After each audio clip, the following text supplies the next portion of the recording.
वृंदावन का जो स्थान है, जब एक छोटे से घर में माँ नीलमानंद जी ने एक विशाल शिव शिष्यों के परिवार की स्थापना की है, तो बैठने में भले आपको कभी यहाँ कभी वहाँ बैठना पड़े, लेकिन दिल में जगह कम नहीं है।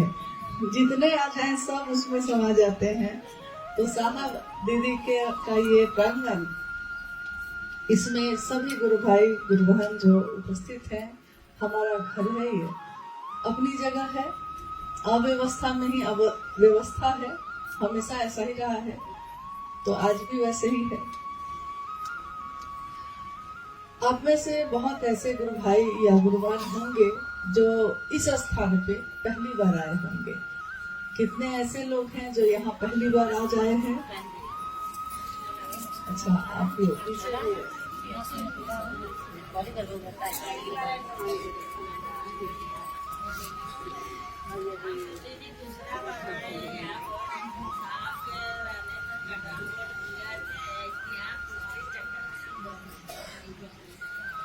ठीक है, ठीक है, जानकारी के लिए सिर्फ पूछे।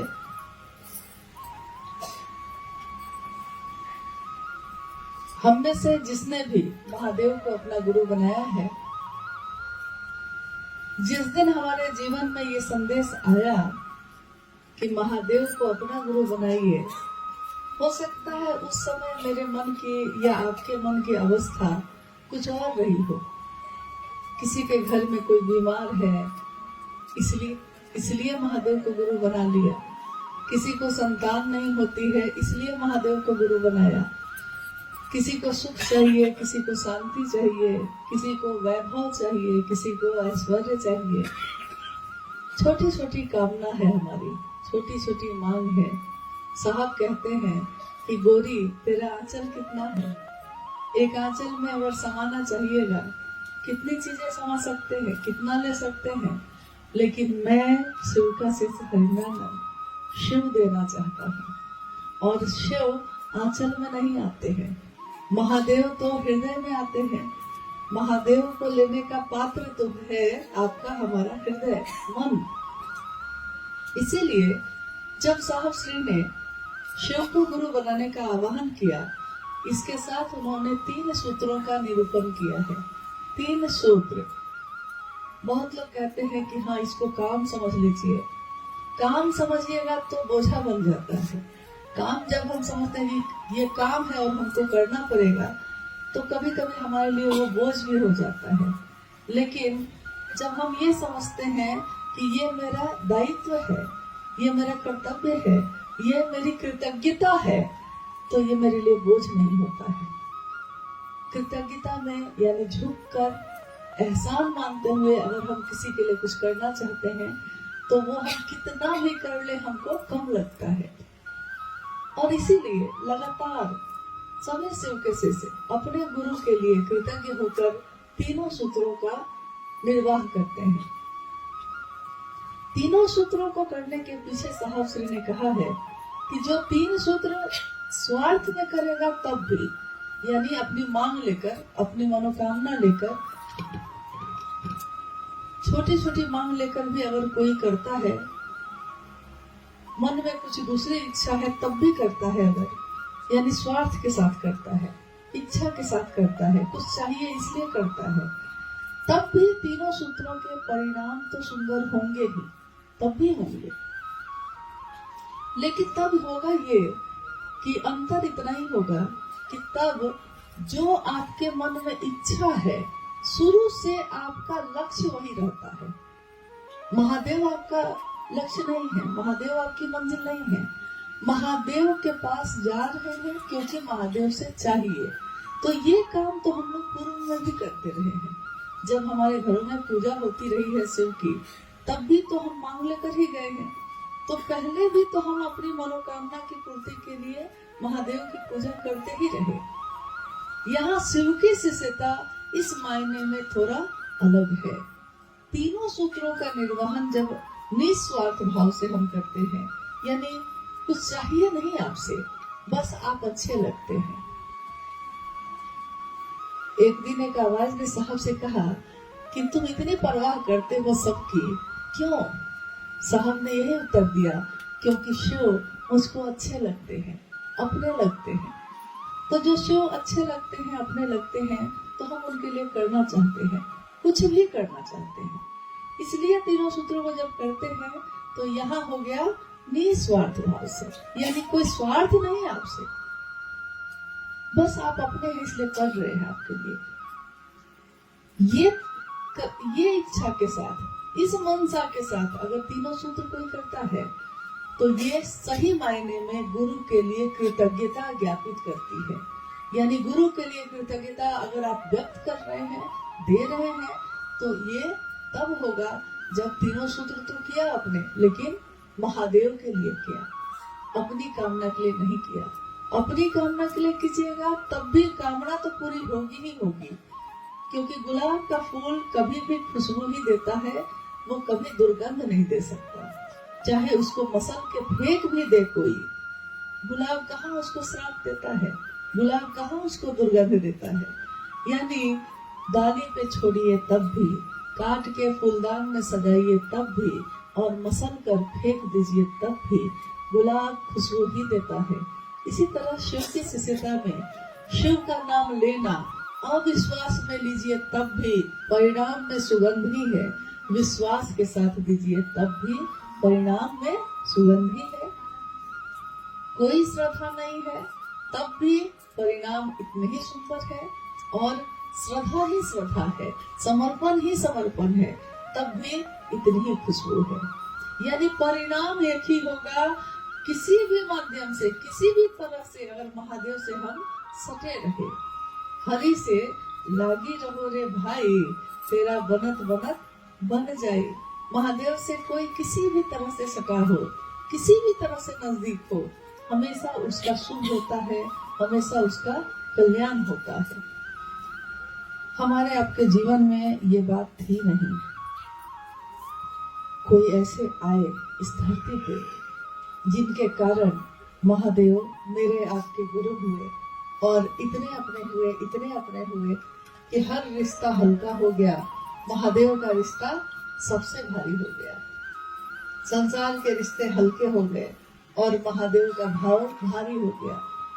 दिल में एक समय ऐसा था जब बाकी सारे रिश्ते भारी थे। हृदय, मन एक ऐसी जगह है जहाँ सबके लिए जगह होती है। मेरे माँ बाप हैं, मेरे भाई बहन हैं, मेरे पति है, बच्चे हैं, रिश्तेदार हैं, दोस्त हैं, दुश्मन है। दुश्मन भी कोई है तो उसके लिए भी जगह होती है दिल में, तभी ना कोई दुश्मन है। नहीं तो आप भूल जाइएगा तो दुश्मन भी नहीं रहेगा, दुश्मनी का भाव भी चला जाएगा। यानी सबके लिए खांचे हैं। हृदय एक ऐसी जगह है जहाँ सबके लिए एक न एक जगह बनी हुई है। साहब श्री ने कभी नहीं कहा कि सबको बाहर निकाल दो और महादेव को ले आओ। उन्होंने कहा कि सबको रहने दो, बस उसमें एक खांचा, एक स्थान, एक जगह महादेव के लिए भी रखिएगा। और महादेव जैसे सब अपने हैं, वैसे ही सिर्फ महादेव को अपना समझिएगा। लेकिन धीरे धीरे होता ये है कि सारे खांचे में महादेव ही स्थान लेते चले जाते हैं। इसके लिए हम लोग कोई प्रयास नहीं करते, कोई कोशिश नहीं करते। जिस तरह हमारा बच्चा पैदा होता है तो छोटा सा होता है, लेकिन हमारी आंखों के सामने ही वो जवान हो जाता है, हमारी आंखों के सामने ही बड़ा होता है। हम प्रतिदिन उसको देखते हैं, प्रतिदिन साथ रहते, खाते, पीते, सोते हैं, लेकिन वो कब अनायास, कब वो बड़ा होता चला जाता है, कब वो युवा होता चला जाता है, हमें पता भी नहीं चलता। हम घर में, आंगन में पौधे लगाते हैं, छोटे पौधे, कोमल, कोई अपने पैरों से अगर रौंद दे तो खत्म हो जाए, लेकिन एक दिन वो पौधा इतना विशाल हो जाता है कि कितने लोग घर के उसके नीचे बैठकर छाया लेते हैं।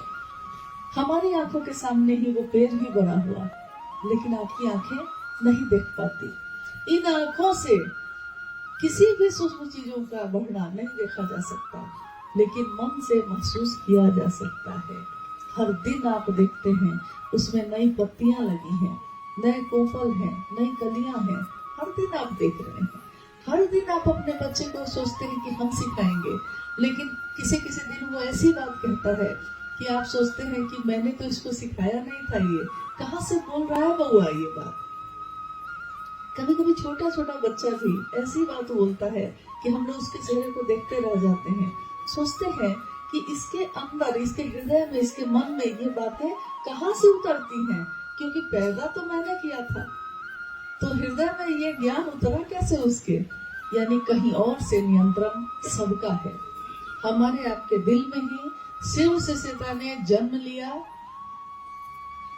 बीज रूप में रहा पहले से, उसमें पौधा भी निकला, फूल पत्ते भी निकले, और आज असंख्य कलियां मुस्कुरा रही हैं। मेरी आंखों के सामने, आपकी आंखों के सामने ही ऐसा हुआ है, लेकिन कब महादेव भारी हो गए मन को पता ही नहीं चला। ये पता ही नहीं चला कि कब दूसरी चीजों का आकर्षण कम हो गया और महादेव चुंबक की तरफ हमारे मन को खींचते चले गए। साहब श्री लिखते हैं कि मैं एक लोहे के टुकड़े की भांति हूँ, छोटे लोहे के टुकड़े की भांति। शिव का बलात्, बलात् मतलब होता है कि एक तरह से जबरदस्त, मैंने नहीं कुछ किया है, उधर से ही खिंचाव है, जबरदस्त खिंचाव है। बलात् प्रबलतम आवेश मुझको अपनी तरफ खींचता रहा। कब ऐसा हुआ मुझको पता भी नहीं है। मैं तो एक लोहे के टुकड़े की भांति उनके तरफ, उनके आकर्षण में खींचता चला गया। मैं नहीं जानता कि ये कैसे हुआ। इसमें अगर कोई उत्तर देगा, साहब कह रहे हैं कि अगर कोई उत्तर देगा तो उत्तरगामी वो चुंबक होगा, मेरे गुरु शिव होंगे। वो चुंबक कौन है? वो चुंबक कौन है? मेरे आपके गुरु शिव है। तो उत्तरगामी वो होंगे, यानी उत्तर वो देंगे कि मेरा मन उनकी तरफ इतनी तेज गति से भागा क्यों। इसका कारण है, कारण ये है कि चुंबक का तो स्वभाव है कि खींचता है, लेकिन चुंबक की एक परिधि होती है, एक सीमा होती है उसके चारों तरफ। हमारे बच्चे जो पढ़ते हैं छोटे छोटे चुंबक लेकर घूमते हैं, तो जब लोहा के नजदीक जाते हैं तो वो चुंबक लोहा को अपनी तरफ खींचने लगता है। आपके हाथ से अगर नजदीक जाइए तो देखिएगा, हाथ में अगर चुंबक है तो वो लोहा इतनी तेज गति से आके टकराता है कि हाथ में चोट भी लग जाती है। यानी उसकी परिधि में आते ही उसका आकर्षण काम करने लगता है। मैं जब पढ़ती थी, पता नहीं आपने किसी ने देखा है कि नहीं, आसमान में पैराशूट होता से उड़ा जाता है, देखे हैं आप लोग कभी? हाँ, तो जब विद्यार्थी जीवन में मुझको एक मौका मिला कि पैराशूट सेलिंग का ट्रेनिंग जो हमारे जिला में हुआ, उसके बाद दिल्ली में सिलेक्शन हुआ जिसमें मैं गई। उस पैराशूट का जमीन पे आना ऐसा ही अनुभव देता है कि जैसे ही जब आप हवाई जहाज से कूदिएगा पैराशूट बांधकर, तो तेजी से नीचे गिरने लगिएगा, आकर्षण काम नहीं कर रहा है तेजी से। अगर वैसे गिरते चले गए तो जमीन पे गिरिएगा तो टुकड़े टुकड़े हो जाएंगे। लेकिन जैसे ही पृथ्वी का गुरुत्वाकर्षण जहां से काम करता है, जैसे ही उसकी परिधि में पैराशूट के साथ आते थे हम लोग, गति धीमी भी हो गई, पैराशूट खुल गया है, गति धीमी हो गई, लेकिन पृथ्वी जमीन तेजी से खींच भी रही है तेजी से। गति संतुलन में भी आ गई, खींच भी रही है, उतर भी गए नीचे, लेकिन उतरे हैं तो एकदम सुरक्षित है, किसी को कुछ नहीं होता। तो मैंने लंबे समय तक इसका अभ्यास किया, तो मेरे शरीर ने इसका बोध किया, लेकिन हृदय को इसका बोध नहीं था। हृदय को इसका बोध हुआ जब साहब से सुना कि महादेव गुरु के रूप में क्या करते हैं, कमाल के गुरु हैं वो। और साहब की बातों का आकर्षण जब मन में जगने लगा, तो ठीक वही एहसास जो शरीर ने उस दिन किया था अब हृदय करता है, अब मन करता है। क्योंकि वही गति है, संतुलन भी है, उतर भी रहे हैं, कोई सहारा भी दिए हुए रहता है और धीरे धीरे जमीन पे उतर के आप चलने भी लगते हैं। कहीं कोई चोट नहीं है, कहीं कोई पीड़ा नहीं है और एक अजीब सा, एक अलग सा आनंद है। इस शिव शिष्यता के जीवन में ऐसा ही है, जैसा साहब ने कहा है कि आध्यात्म एक हवा मिठाई की तरह, जो देखने में तो इतना बड़ा लगता है लेकिन हाथ में लीजिए तो एकदम हल्की है, मीठी है, लाल है, यानी खूबसूरत है। आध्यात्म यानी महादेव को गुरु मानना, महादेव का शिष्य होना।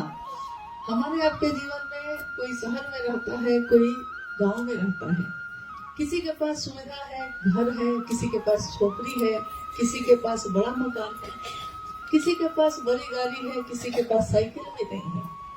यानी जीवन में विसंगतियां हैं, विचारों में भी विसंगतियां हैं, जीवन में भी अलग अलग तरीके का जीवन है सबका, मन भी अलग अलग तरह का है, विचार भी अलग अलग तरह के हैं, लेकिन इन सारी चीजों में संतुलन देते हैं हमारे गुरु शिव और सबको समान रूप से अपने आकर्षण में खींचते चले जाते हैं।